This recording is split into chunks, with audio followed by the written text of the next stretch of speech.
Saludos, nueva semana con coronavirus. Espero que todo esto siga declinando. Bueno, algunas de las estadísticas internacionales promulgan que la curva probablemente se va a sostener y va a ir declinando con el tiempo. Esperemos que esos pronósticos sean reales y no terminemos acá 1 o 2 meses más, probablemente uno, pero 2 o 3 no creo que sea buena idea para nadie. Así que harta energía y fuerza nomás para los que están en casa, tratando de sobreponerse a esta situación, porque para todos es difícil, sobre todo trabajar a distancia y no poder tener la interacción necesaria para llevar a cabo las clases de manera normal. Bueno, ahora estoy tratando de hacerlo lo más normal posible, así que esta es una nueva semana de aplicaciones tecnológicas y me gustaría seguir siendo disruptivo y seguir siendo revolucionario con lo que les estoy mostrando. Así que voy a hacer un gran paréntesis porque pretendía enseñarles sobre un software de administración financiera que es muy utilizado, pero lo vamos a ver en su momento para finalizar la parte de la administración financiera y después meternos de lleno a un tema que es tremendamente importante y que sobre todo en esta situación que estamos viviendo, que es las herramientas tecnológicas y aplicaciones tecnológicas que tienen que ver con el marketing y la generación de flujo de clientes, la administración de los clientes, la venta por internet, el e-commerce y todo lo que engloba el marketing digital. Así que la siguiente unidad va a ser tremendamente interesante, sobre todo como aplicación para la situación que estamos viviendo. Y antes de introducirlo a esa unidad, es necesario que ustedes sepan esto. Es necesario que nos metamos de lleno en lo que es la inteligencia artificial. Así que la clase de hoy va a estar enfocada en esto. Un concepto que yo sé que para ustedes suena a ciencia ficción, a Star Trek, la Guerra de las Galaxias, el auto fantástico y muchas otras cosas más. Pero no es así. La inteligencia artificial es algo que está presente y en constante evolución y nosotros lo usamos a diario vivir y no nos damos absolutamente cuenta. Sobre todo en la era que está sucediendo ahora. Nos estamos transformando en seres que probablemente teníamos una ocupación digital de un 60% y con esto del coronavirus estamos convirtiéndonos en seres digitales de un 95, 100%, me atrevería a decir yo. Ahora, el 99% de los procesos que nosotros utilizamos, tanto para educarnos, para enseñar, para hacer transacciones, son a través de los medios digitales. El Internet se ha sobrecargado. Los anchos de banda del Internet no están diseñados para lo que ha estado sucediendo estos últimos mes y medio, 2 meses. No está diseñado para esto. La inteligencia artificial juega un papel tremendamente importante y fundamental dentro de esta evolución. Y es por eso que es necesario que ustedes sepan lo que es y entiendan cómo funciona la lógica, los algoritmos que están detrás del funcionamiento de la inteligencia artificial. Bueno, la inteligencia artificial se define, y voy a extrapolar una definición y adaptarla para que ustedes la entiendan, como nada más ni nada menos que la simulación de los procesos lógicos de razonamiento del ser humano, pero simulado por un computador. Hasta la década del 50, aunque ustedes no lo crean, ya existían computadores que tenían un comportamiento de inteligencia artificial básico, básico. Un científico diseñó un computador que podía aprender damas y además enseñar damas y enseñarlo mejor que como se lo había enseñado al ser humano.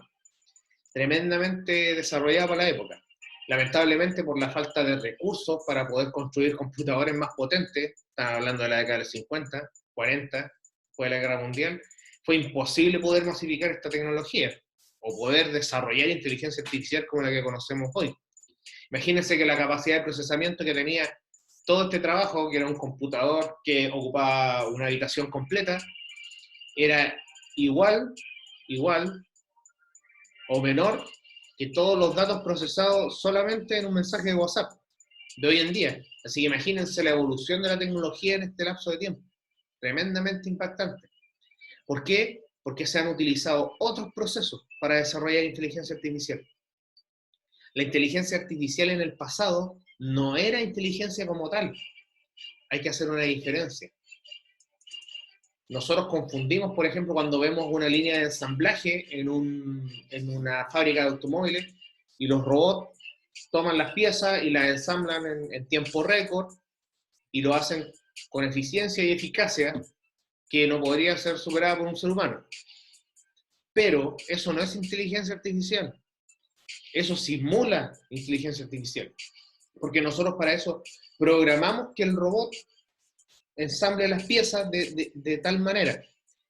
Sería inteligencia artificial si nosotros programamos que el robot aprenda a ensamblar piezas de automóvil. ¿Me entienden la lógica y la diferencia del paradigma? Uno es aprender a hacer la tarea, o sea, programar para que haga la tarea, y el otro es programar para que aprenda a hacer tareas relacionadas con eso, porque podría ensamblar las piezas de un determinado modelo de automóvil y no podría hacer nada más con la programación de una tarea, pero con la programación de aprender tareas de ese contexto, podría ensamblar piezas de cualquier tipo de automóvil, cualquier marca, modelo, o automóvil, camión, furgón, no sé si me explico. La lógica de funcionamiento es diferente. Entonces, eso es lo primero, la simulación de los procesos lógicos que nosotros tenemos en el cerebro, a través de el desarrollo de interconexiones. Nosotros tenemos conexiones y neuronas. Acá, en la inteligencia artificial, son nodos de decisión entre los distintos algoritmos. Y lo segundo, diferenciar la inteligencia artificial real de lo que simula ser inteligencia artificial.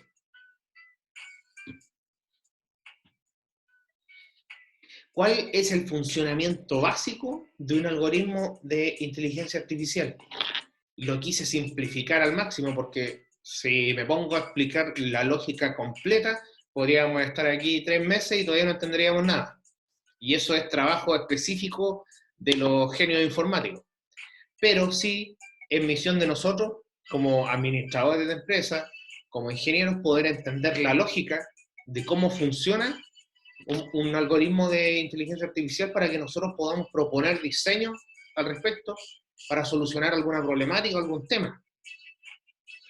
El punto número 1, cuando recibe la información, vamos a hacer el ejercicio de un cerebro digital, artificial, de un robot.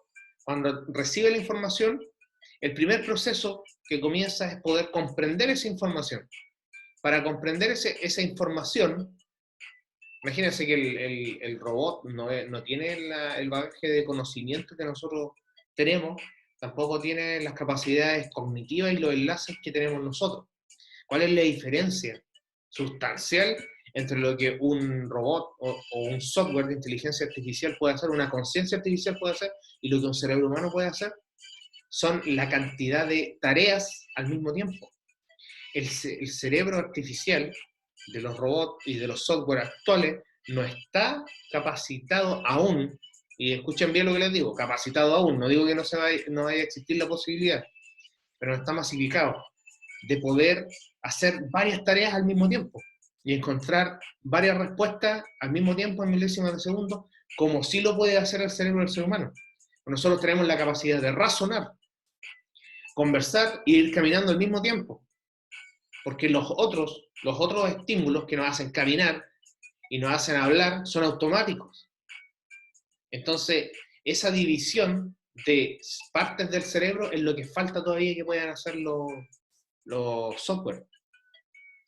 Entonces, para el funcionamiento primero es comprender.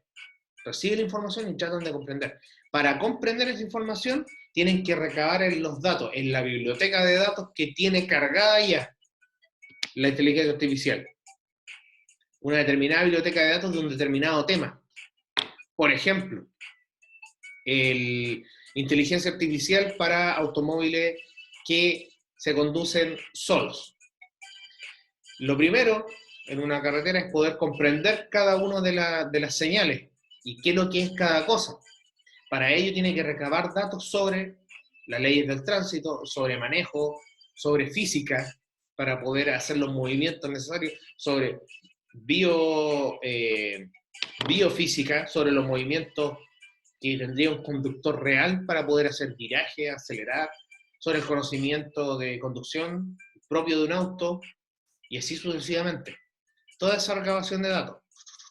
Y después de que tienen todos los datos encima de la mesa, para una determinada función, por ejemplo, frenar ante un disco pare, estoy poniendo el caso de un automóvil con inteligencia artificial, después de recabar toda esa información, ¿cuál es la posible respuesta ante el hecho que está sucediendo? Y entrega todas las posibles respuestas en el procesamiento.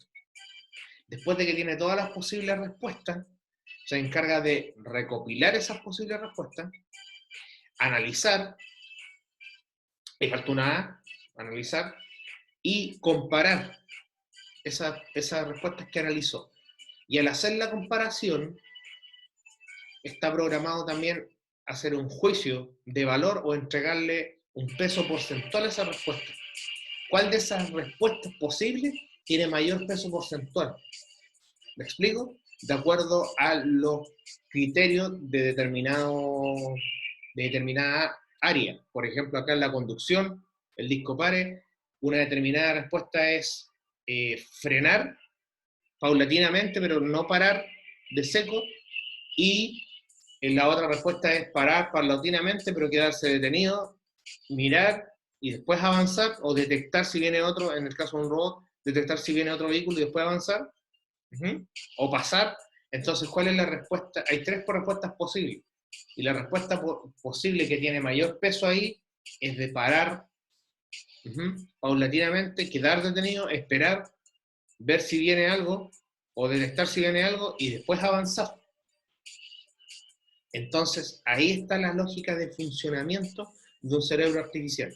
Y ahora, lo que se programa no es lo que tiene que hacer el software. No se programa precisamente que el auto pare en un signo pare. Lo que se programa es que el software pueda razonar que tiene que parar en un disco pare.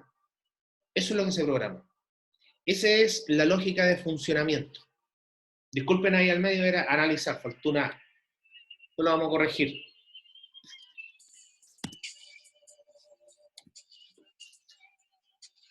¿Me entienden? La lógica es comprender, tratar de comprender. Para tratar de comprender, recabar datos. Recaba datos dentro de su biblioteca de datos. Que hoy en día la biblioteca de datos es gigante. Entrega las posibles respuestas, las pone en la mesa y las evalúa. Recopila las posibles respuestas, las analiza y las compara. Entrega una gama de posibles respuestas y le entrega un peso, un porcentaje de importancia a esa respuesta. Y la respuesta que gana es la que ejecuta la acción. Así funciona.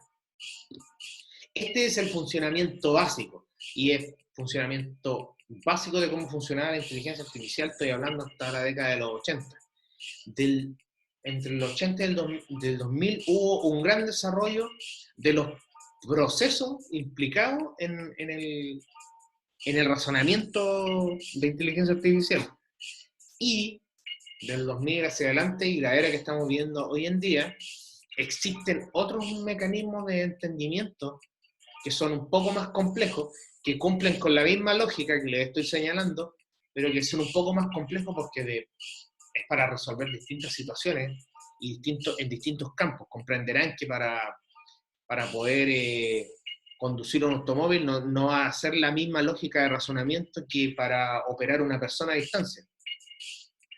O no va a ser la misma lógica de razonamiento que para posicionar un producto en una plataforma de internet, el e-commerce.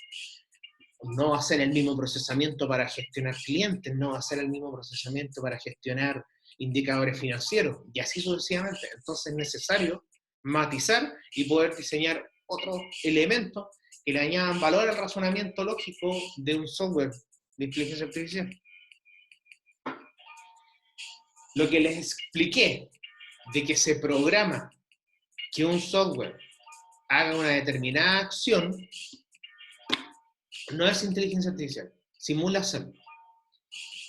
Para los expertos, lo que es definición de que un software es realmente inteligente es que aplica una lógica llamada Machine Learning. ¿Qué es el Machine Learning? El Machine Learning es la capacidad que tiene un software o un programa de aprender solo. No de que le estén enseñando, ni tampoco de que lo programen para una determinada función, sino que la programación va a ser básicamente que aprenda solo. A eso se define como Machine Learning. Aprendizaje automático, en la traducción del español. Tener la capacidad de razonar, de poder asociar y poder entregar respuestas lógicas ante un determinado problema. Y después de que aprendió ese razonamiento ante una determinada situación, queda almacenado en su memoria. Y cuando vuelva a suceder una situación similar, asocia ese razonamiento que tuvo para resolver una situación A en aplicarlo en resolver una situación B. Y una vez que resolvió estas dos situaciones, porque la situación B pudo haber tenido matices diferentes a la situación A, acumula otra vez esa experiencia, entre comillas, y así sucesivamente.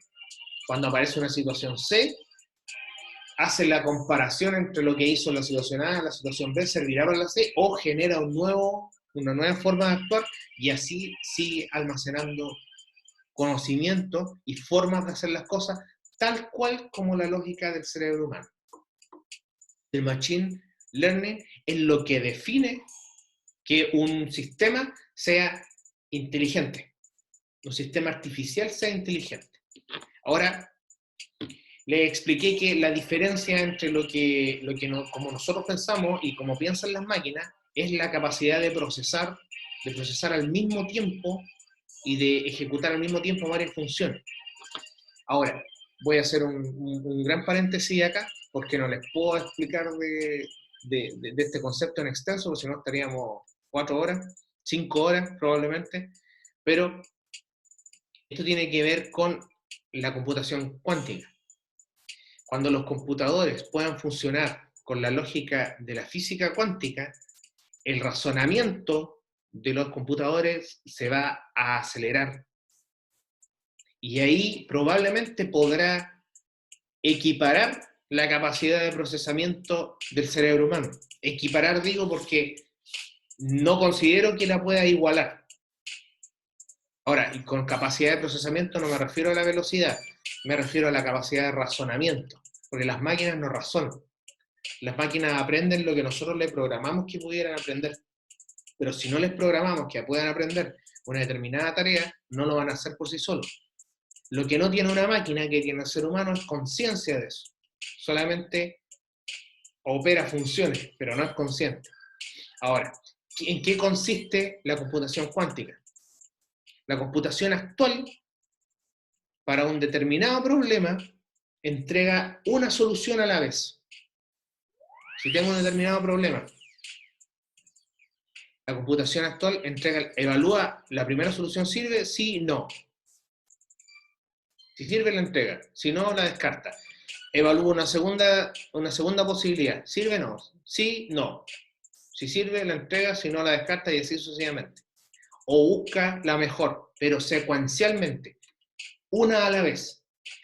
La computación cuántica lo que hace es buscar todas las posibles soluciones al mismo tiempo. Por eso es que su procesamiento es más rápido. Ahora, no todos los software hoy en día funcionan así. ¿Por qué? Porque no ha habido un desarrollo de la computación cuántica como tal, aún masivo. Probablemente en la NASA lo estén ocupando, probablemente en las empresas de informática más avanzadas del planeta lo estén utilizando, pero no es algo masivo, no es algo que esté en nuestro computador ni en nuestro celular a diario.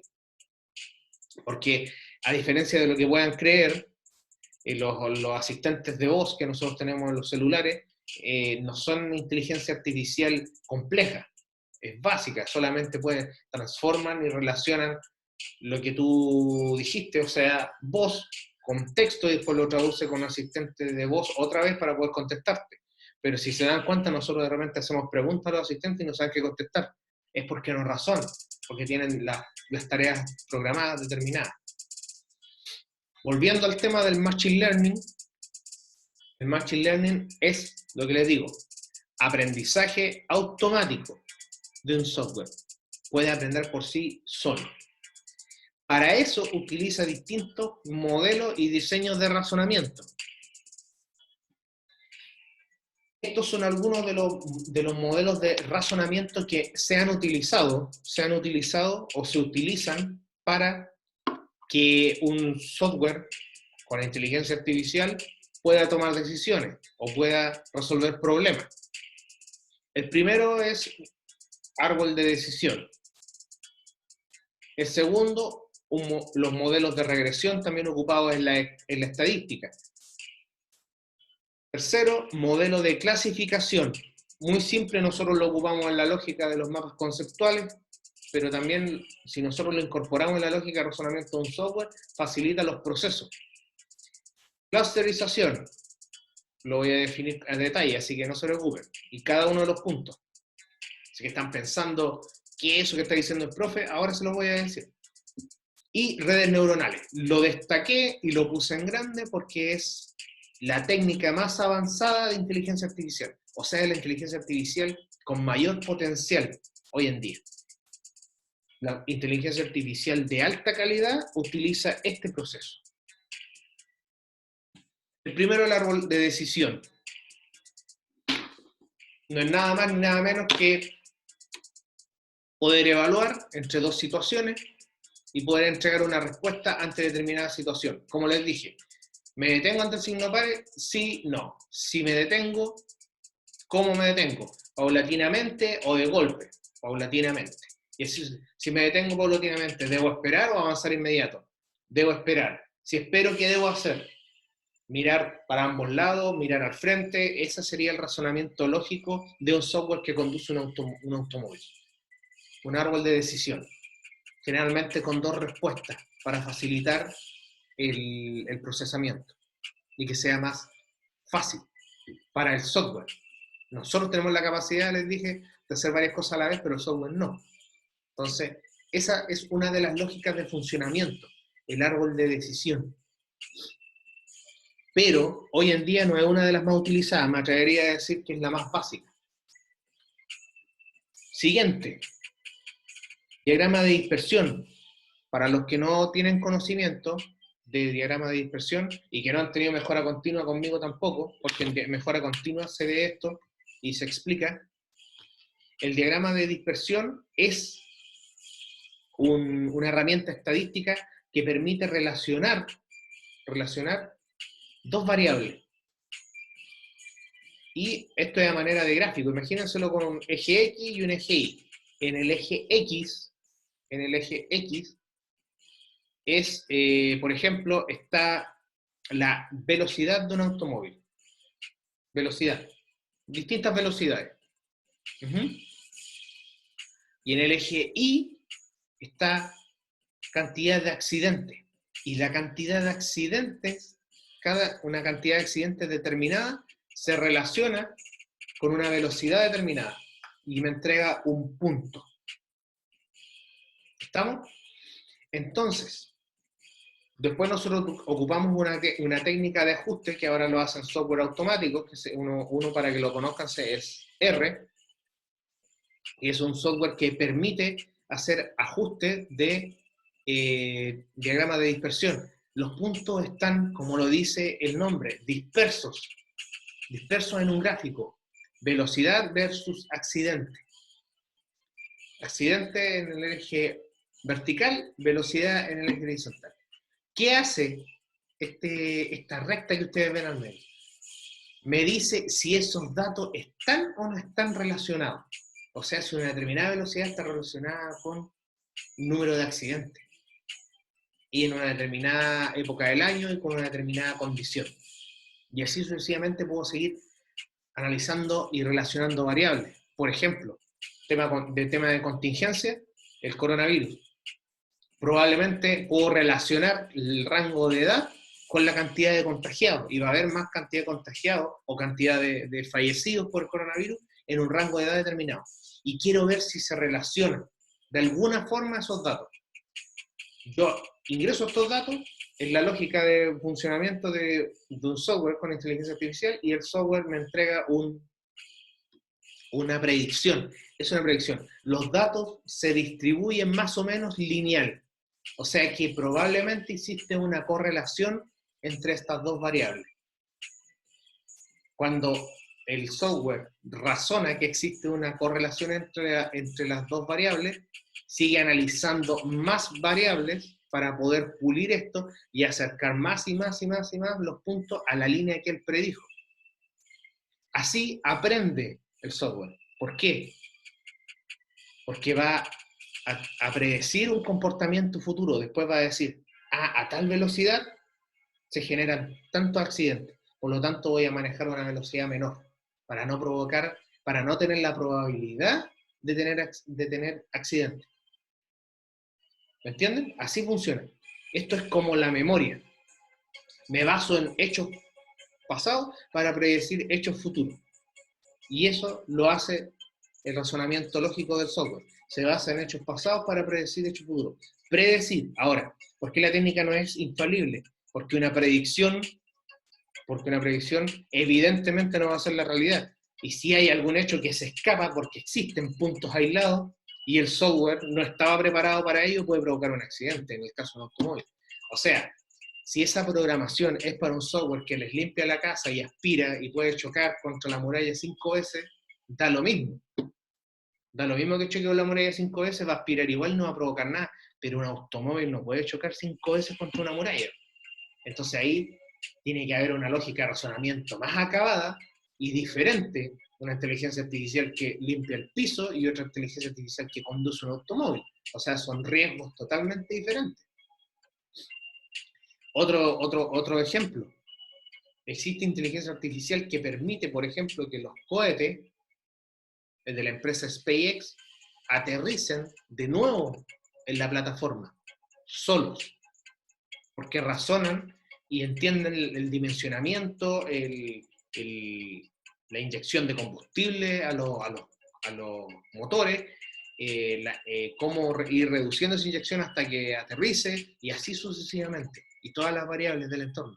Pero imagínense si el razonamiento de ese software no tuviera contempladas todas las variables, o sea, se le escapa una y es un accidente de proporción épica, además de perder una cantidad de plata impresionante. Hasta hace poco, Uber estuvo a punto, en Europa estuvo a punto de implementar los primeros autos de conducción sin personas. ¿Y qué pasó? Se le escapó una de las variables dentro del razonamiento que les estoy explicando, y resulta que el automóvil atropelló a una persona. O sea, imagínense en el peligro en el que se incide si no se trabaja y no se construye el razonamiento lógico de la manera correcta. Tremendamente peligroso. Ahí entran otros factores legales y sociales, no tienen que ver con la tecnología propiamente tal, pero hay que considerarlo.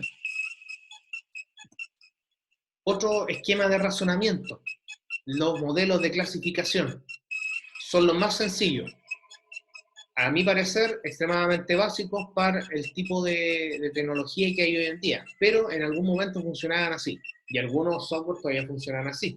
Ustedes lo pueden ver. Clasificaciones simples.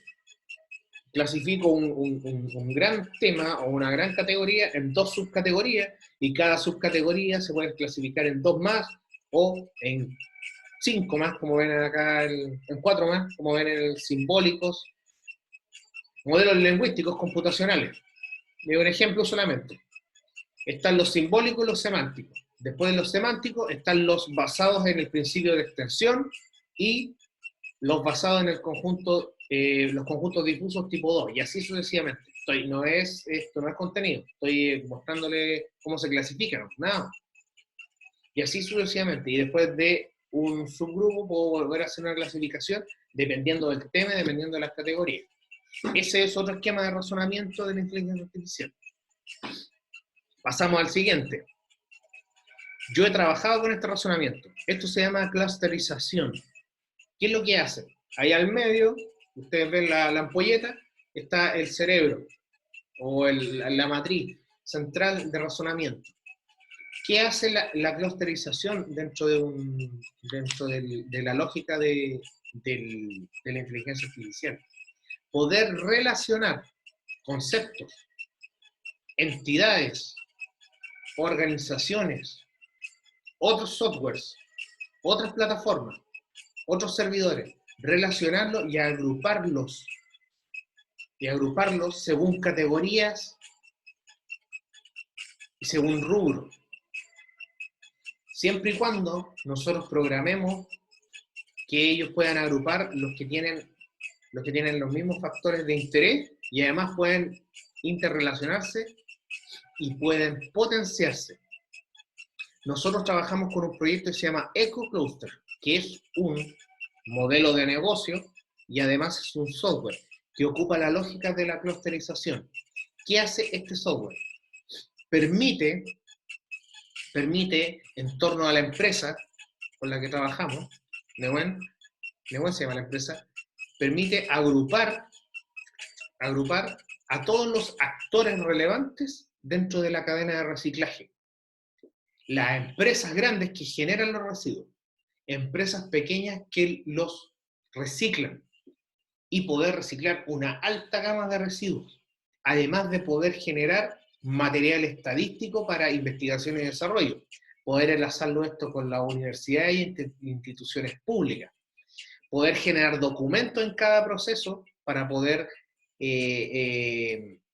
llevar un control de la trazabilidad de un tipo de residuo. La trazabilidad, para los que no lo saben, es poder controlar cada parte del proceso, saber si el residuo salió de la empresa, fue reciclado y volvió a ser incorporado dentro de la cadena de valor como otro producto. Eso es trazabilidad. Y el clúster hace esto. El EcoCluster hace esto, pero en materia de reciclaje.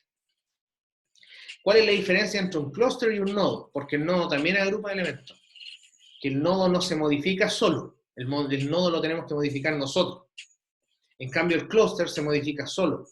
Puede ir añadiendo elementos que le asignan. Si aparece una nueva empresa, una nueva organización, un nuevo ente importante, lo busca, hace el sondeo y lo incorpora. Esa es la diferencia. Y esa es la técnica de clusterización. Y la última, y la más importante, y la de mayor desarrollo, y la que ha permitido también que la inteligencia artificial de los software actuales termine siendo tremendamente potente, es el de las redes neuronales. ¿Qué hace esto? Simula a través de pequeños nodos. Yo les hablé lo que era un nodo, era una agrupación de elementos, lógica, y que se pueden potenciar y que son simbióticos entre sí. ¿Qué significa eso? Que se necesitan entre sí. Distintos elementos. Todos esos son pequeños nodos y cada nodo actúa como una neurona, que vendría siendo como el clúster que les mostré. Cada clúster actúa como una neurona. Y eso va creciendo y creciendo y creciendo. Y eso permite que el nivel cognitivo de una máquina sea tremendamente alto y pueda aprender más rápido y de mejor manera y de forma automática. Las redes neuronales. Es una simulación del funcionamiento del cerebro, en términos simples, para que lo entiendan. Ahora, hay un tipo de red neuronal que es el que más se utiliza hoy en día y que la técnica también tiene un nombre y se le llama Deep Learning, que es, en la traducción al español, conocimiento profundo. ¿Cómo funciona esta lógica? Por medio de capas. Imagínenlo como capas, como las capas de una cebolla. En lo más profundo, el cerebro artificial reconoce elementos básicos, como por ejemplo en el contexto de fabricación, un perno, para después entender qué es un perno, la forma de un perno, las propiedades y todo lo demás, para después quedar con eso almacenado y entender elementos más complejos, por ejemplo, un ensamble de una maquinaria. Después entender lo que es una maquinaria, pero sin descartar lo que ya aprendió, sino que sobre ese conocimiento básico construye otra capa de conocimiento más acabado. Después puede entender cómo esas maquinarias se interrelacionan. Después cómo esas maquinarias se interrelacionan y pueden crear otras máquinas, y así sucesivamente. Y el crecimiento de la capacidad de análisis es exponencial. Entonces, el algoritmo va construyendo la biblioteca de conocimiento y aprendizaje a través de capas. Y eso se le llama deep learning o conocimiento profundo. Esta es el modelo de razonamiento que más utiliza la inteligencia artificial de alto potencial hoy en día. Estoy hablando de inteligencia artificial que puede monitorear el comportamiento de nosotros en las redes sociales y poder ofrecernos una amplia gama de productos porque nos tienen testeados. Es la inteligencia artificial que permite que estos cohetes de SpaceX aterricen solos. Es la inteligencia artificial que permite que un automóvil pueda conducirse solo. Es inteligencia artificial de alto potencial. Pero nada de esto es posible sin datos, porque el almacenamiento de información, el procesamiento de esa información para poder aprender necesita de una gran cantidad de datos. Y es ahí donde el cerebro artificial dice, ¿de dónde los tomo? De nuestra querida nube de Internet, y el gran procesamiento de esa gran cantidad de datos es lo que se llama el Big Data, para los que no lo conocen. No es nada más ni nada menos que la capacidad de procesar grandes cantidades de datos en una fracción de tiempo. Probablemente el problema más grande que tenía el computador que le hablé al principio de la década del 50 era que no tenía la capacidad de procesar tantos datos en un tiempo acotado. Y ahora eso es posible. Si no, imagínense todos los datos que procesa Facebook, Instagram, Google en un segundo o en un minuto. Al tomar esos datos de la nube, el procesamiento lógico de un software de inteligencia artificial va a ser mejor en la medida que pueda tomar una mayor cantidad de datos o que tenga la mayor cantidad de datos a disposición. Hoy eso es posible. Imagínense, en un minuto, nosotros somos los responsables de generar los datos. En un minuto se generan alrededor de 3 millones de búsquedas en Google. 3 millones de búsquedas en Google, alrededor de 4 millones de búsquedas en YouTube. 400.000 tweets y así sucesivamente. Cada interacción que nosotros tenemos con el smartphone, con el computador, genera una cantidad de datos impresionante. Esto le estoy hablando solamente de 3 aplicaciones, de 3 software y de un minuto. Imagínense si nos extrapolamos a toda la cantidad de aplicaciones que existen y lo multiplicamos por un día, un mes, la cantidad de datos es infinita. Entonces el procesamiento de esos datos también tiene que ser infinito. A raíz de ese procesamiento infinito, puedo originar un razonamiento de más alto nivel para un software de inteligencia artificial. Aplicaciones de la inteligencia artificial. Voy a poner las más relevantes en este momento. No voy a hablar de todas porque son infinitas. En la manufactura, lo que les explicaba, un software, un robot al que yo le enseño a razonar para hacer las cosas. No le enseño a hacer una tarea específica. Le enseño a razonar para hacer tareas dentro de una fábrica. Este software aprende solo. Viene un humano, imagínense lo que le estoy diciendo, viene uno, antes era un operador, ahora ya no es un operador, es un entrenador de inteligencia artificial y le enseña al robot todos los días cosas nuevas. Ahora, empezó el problema de la disyuntiva. Los robots nos van a reemplazar, los robots van a eliminar trabajo. Todas las eras y todos los cambios de las eras han hecho que trabajos mueran y trabajos nuevos nazcan. Y eso es lo que tienen que tener ustedes presentes. Si quieren estar a la vanguardia y quieren trabajar en 10 años más, en 20 años más, van a tener que cambiar su forma de hacerlo. El problema no es que los robots le quiten el trabajo a las personas. El problema es que se va a valorar a los que saben de inteligencia artificial y esos se van a posicionar por sobre los que no saben de inteligencia artificial o no tienen conocimiento de tecnología y de aplicación tecnológica.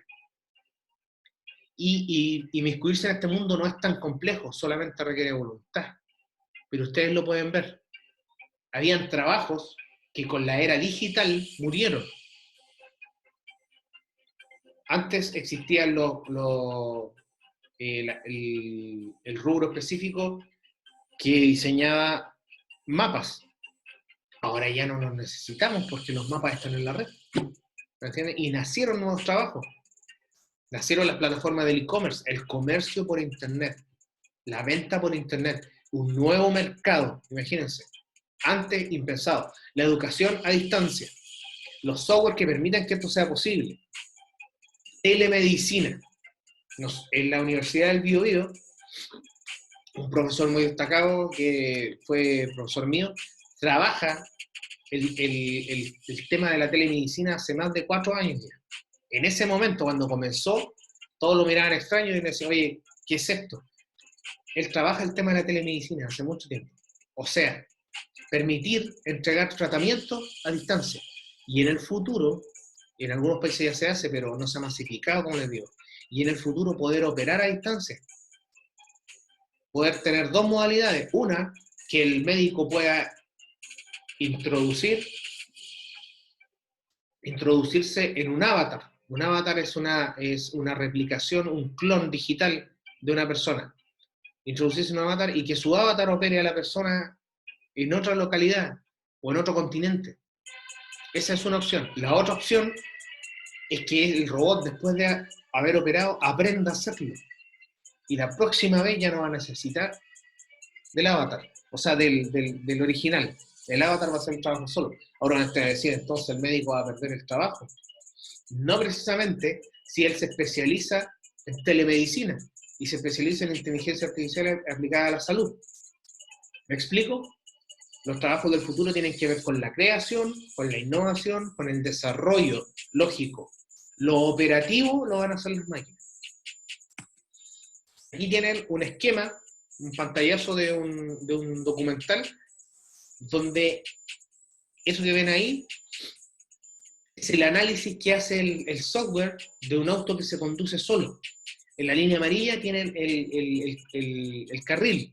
Entonces el automóvil y el software con sensores define que ese es el carril, que los verdes son automóviles, a la distancia que van, a la velocidad que van, y para mantener la distancia constante. Eso es lo que le decía con recabar la información, analizarla, empaquetarla y entregar respuestas. ¿Qué hago ante los automóviles que van cerca? Y reduzco la velocidad, puedo adelantar, no puedo adelantar, me mantengo en el carril y así sucesivamente. Todo eso en una milésima de segundos, por supuesto. Pero los software de inteligencia artificial todavía no están preparados para poder masificar esta tecnología. Porque las variables que influyen en conducir un automóvil son muchas más. Y nosotros tenemos la capacidad como seres humanos de ir conduciendo el automóvil, ir escuchando música, poder ver lo que está pasando en el entorno, poder saber que el de atrás está adelantando, y así un montón de otras variables que un software todavía no las puede procesar. Por ejemplo, si va un automóvil en una calle, hay una plaza, hay unos niños jugando a la pelota, el software va a analizar que hay niños jugando a la pelota, pero el razonamiento de una persona va a decir, esa pelota se puede escapar para acá, y de repente puede aparecer un niño corriendo, así que tengo que tener la precaución de fijarme en eso. Pero el software todavía no, porque el software piensa de manera absolutamente racional, no involucra posibilidades emocionales. Porque dentro de sus posibilidades no está de que se escape la pelota para acá y que aparezca un niño corriendo. Eso hay que enseñárselo. Y todavía la capacidad de procesamiento de los software no permite eso. Esto sí lo permite un software. Las aplicaciones en salud. Aquí están viendo un software, Dobby Scan se llama. Este software es tremendamente desarrollado y se ocupa en medicina. ¿Para qué? El software está incorporado a las máquinas que hacen los escáneres para predecir o sea, detectar el cáncer. Pero el software solo detecta si existen células cancerígenas o no y te pronostica. O sea, hace el trabajo del doctor. Ahora, por supuesto que para poder desarrollar este software hubo atrás informáticos y también hubieron médicos. Entonces, por eso les digo, la especialización tiene que ver con subirse al carril de la tecnología. Estos son los conceptos que hemos visto hoy día. Big Data, la gran cantidad de datos en la nube, en su procesamiento, inteligencia artificial, razonamiento de las máquinas que simulan el razonamiento humano, machine learning, el aprendizaje automático, a través del deep learning, que es el aprendizaje profundo y por capas. Ahora, les quiero mostrar cómo estos 4 conceptos se relacionan en una lógica de funcionamiento, pero se los voy a describir aquí atrás, porque el pizarrón del programa no es tan didáctico. Así que, miren, funciona así. Vamos a sacar la siguiente. La lógica de funcionamiento de la inteligencia artificial funciona así. Y con esto me refiero a el flujo de información. Primero está el Big Data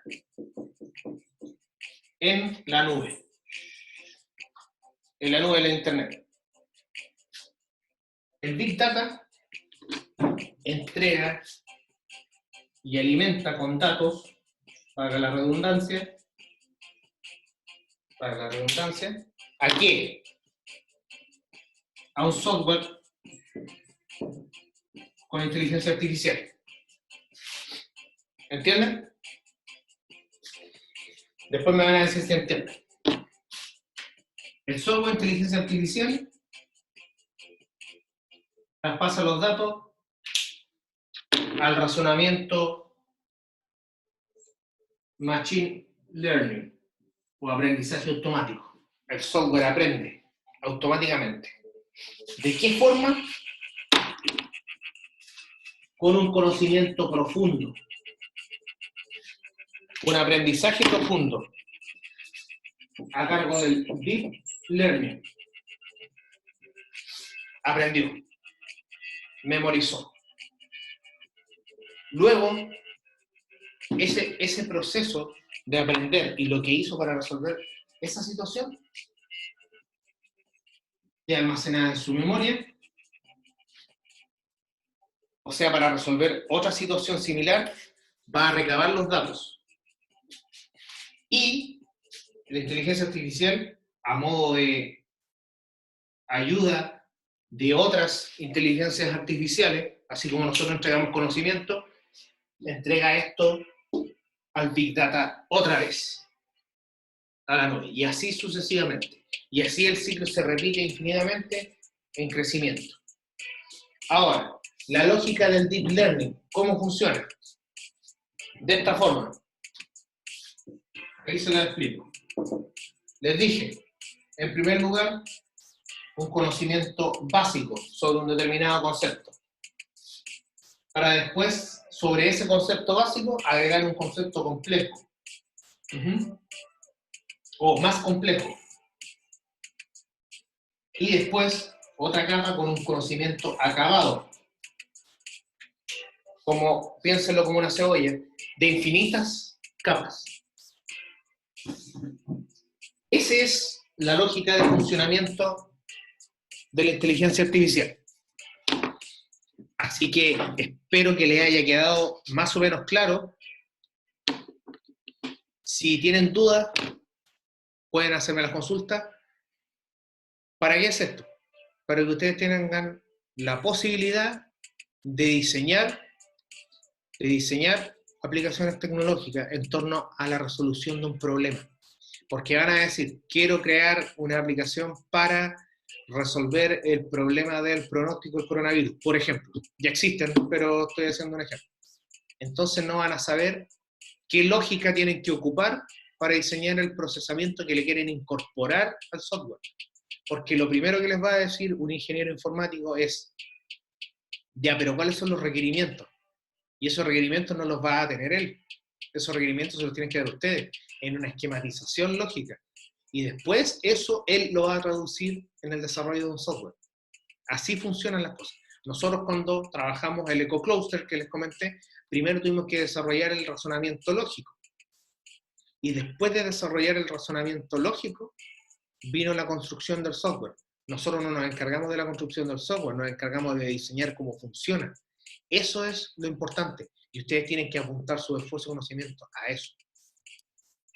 Espero que haya sido de su agrado esta clase y, como les dije, rompiendo un poco los esquemas, porque ahora sí estamos entregando el conocimiento como debería ser.